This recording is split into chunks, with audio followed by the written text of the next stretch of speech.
What is up, guys? Welcome back to the channel. In this video, I'm going to be covering a specific serve that has been requested a lot. I'm going to be going over the slice serve, but a very unique one.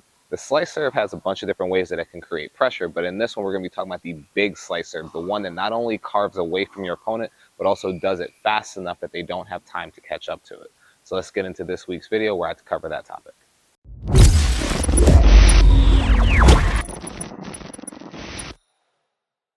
So before we get into the serve itself, there are a couple things I want to make sure that everybody's clear on before we even start. There are a couple things that you should do to make this easier. They're not required, but they're highly recommended.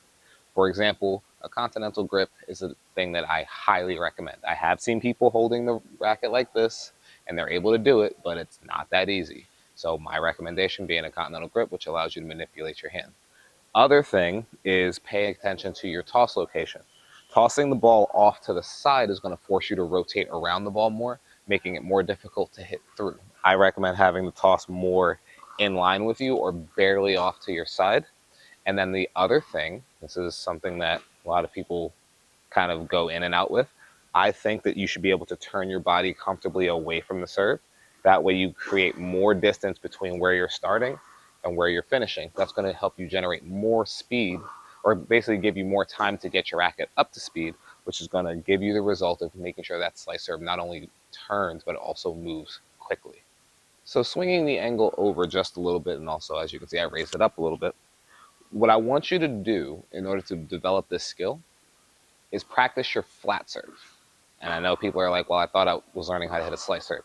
You are, but what I want you to do is practice hitting a flat serve straight down the tee. Get the toss lined up, get your extension and everything in that direction. And then once you've got this basic mechanic dialed in where you can toss it up, hit through, and make sure your whole motion is extended that way, what you're going to do is instead of leading with the racket face, you're going to lead with the racket edge. What that's going to do is that's going to get you to have one of two things that we want to work on in this video.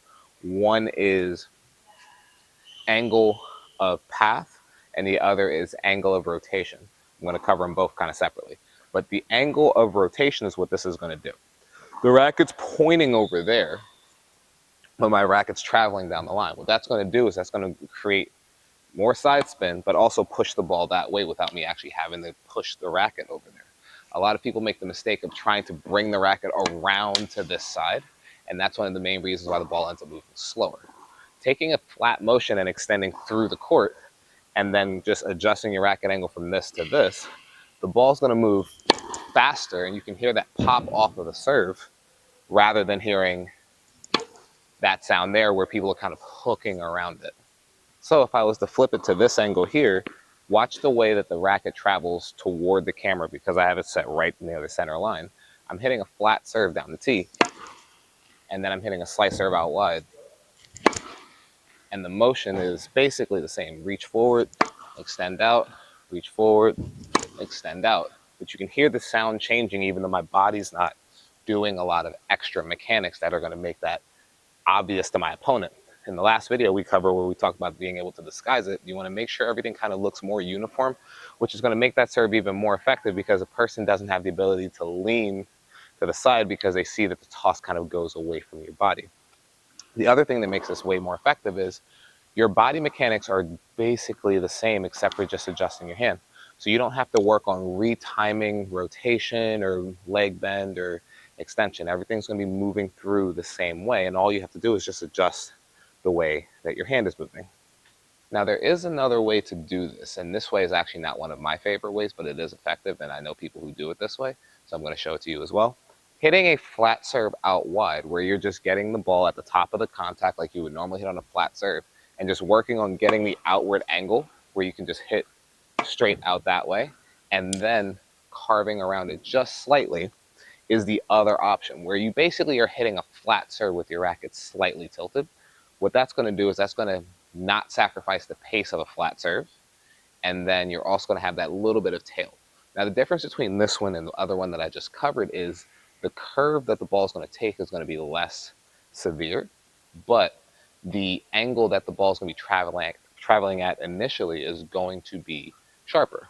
So again, if I was hitting a flat serve out wide, just going out that way, and then I add a little bit of rotation to it, that ball starts to move away a little bit. Now I know I missed both of those, but the point of that was that you can see there's just a little bit of curve. Whereas the one that I talked about originally, where you go flat and then you kind of go down the tee with the motion but have the racket point sideways, that one's going to curve more, but it's going to be slightly slower.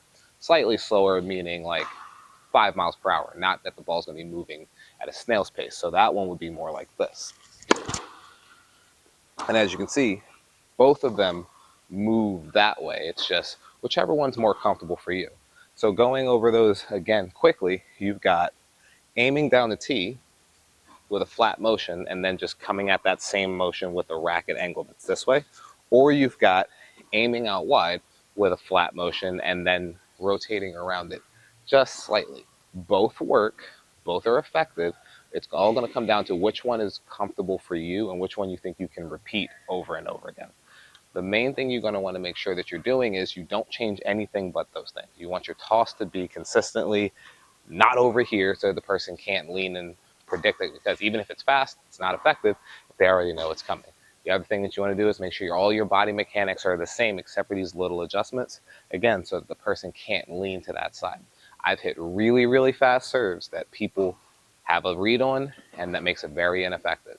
So being able to keep that disguise on the serve is going to be the key to making sure that the fast slice serve out wide is still just as effective. So I'm going to flip it to the other angle downwind just so you can see how that ball looks as a returner.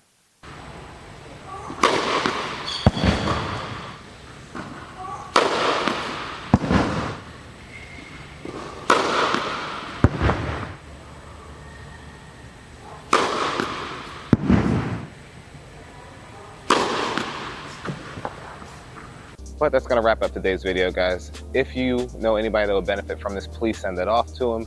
Remember, the key points here are you got to pick which one of the two you're going to try. Are you going to try to hit the ball out wide and then have it tail away? Or are you going to try to work on hitting straight through with the racket angle slightly differently? Either one works. It's always going to come back down to which one is more comfortable for you and which one feels the most maintainable. Like I said, if you know anybody that would benefit from this, please send it off to them. And also, if you're new to the channel, please consider liking and subscribing, because we are almost at 10,000 and we have collaboration videos with other channels scheduled as our numbers go higher and higher. So I'm super excited to help more people and also super excited to be working with other people on the channel. So with that, I'll see you guys in the next one.